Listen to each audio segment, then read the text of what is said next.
My aha moment when I decided to change to Net10 occurred in a school situation because I work at a community college. We moved into a new building, no reception on the carrier that I had. But I saw a student talking on his cell phone, so I asked him, what service you have? And he goes, oh, I have Net10. I don't know, it's Net10. I went out the next day and bought a Net10 phone, and it worked perfectly in the classroom. It was one of the best decisions for communications that I've done. The nice thing about Net10 is it says what you get and you get what it says. Plain and simple.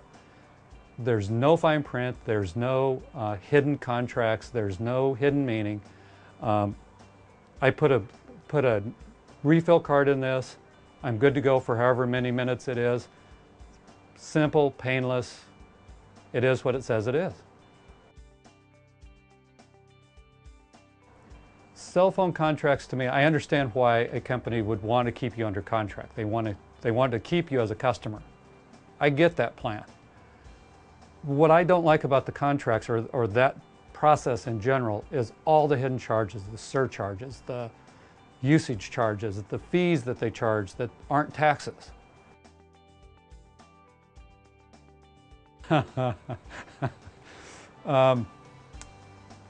I was an original subscriber, whatever they call it, original user of AT&T before it was even AT&T. They had roaming charges.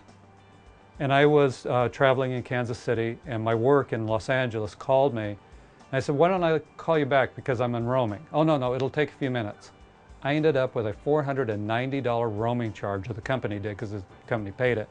But $490, and it was like a 60-minute phone call.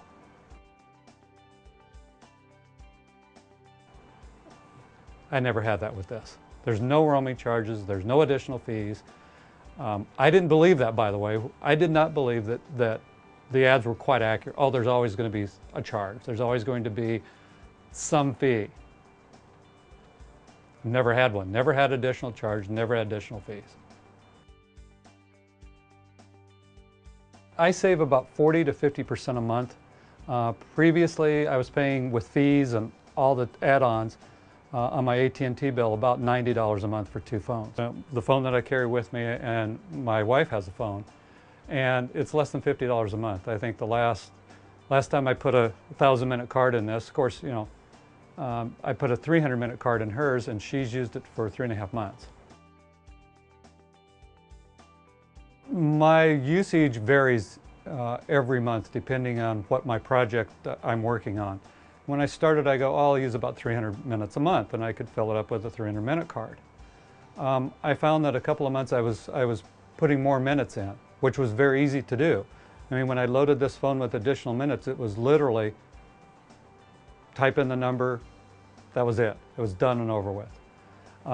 The most I've used in a month is 1,000 minutes when I was pretty busy back and forth with some vendors. So 1,000-minute card, put it in, no problem. So that variety of minutes available to me has really helped reduce the cost because you only pay for the minutes you use. My 411 calls on my AT&T bill would add up to $10 to $15 additional a month, additional fees a month. I don't have that with my Net10 phone. I dial 411, get the information number I need. Most of the time they call it for me. It's painless, especially when I get the bill or lack of bill at the end of the month. But the reality is this phone gives me better service than my AT&T phone did. I live over on the coast of California, over by Ventura, and I drive 40 miles to work every day through the mountains. My AT&T service would drop calls through the mountains going from on Highway 126. My little Net10 phone, service all the way through, all the way from Ventura to Santa Clarita. This was the second phone that I had because the first one I dropped. And it's typical phone, doesn't like to be dropped. So when I changed the SIM card out, it had some problems coming up with the correct phone and whatever, data it needed. Called customer service, they read me a bunch of codes, I punched in my phone. Took about 5 minutes, phone was back up and operating, the new phone in 5 minutes or less. So from that standpoint, the customer service that I've had to use on it has been seamless. I have. Net10, with the reception that I get when, again, other people in our building are not getting reception, they've asked, what are you, you used to be an AT&T customer, how are you getting service? I said, because I dropped AT&T and got Net10. Well, it's just the phone. I said, okay, whatever it is, Net10 phones and the service works. That's the bottom line. And I've told them that. I hope they've gone out and bought a Net10 phone. Some of them haven't. They're still struggling with service. I don't struggle with service. It works where I need it to work. For those of us who like quality, who like service, who like reliability, who like paying less for cell phone coverage, I recommend Net10 wholeheartedly. Is it for you? Only you can decide, but I decided, and I'm never going back.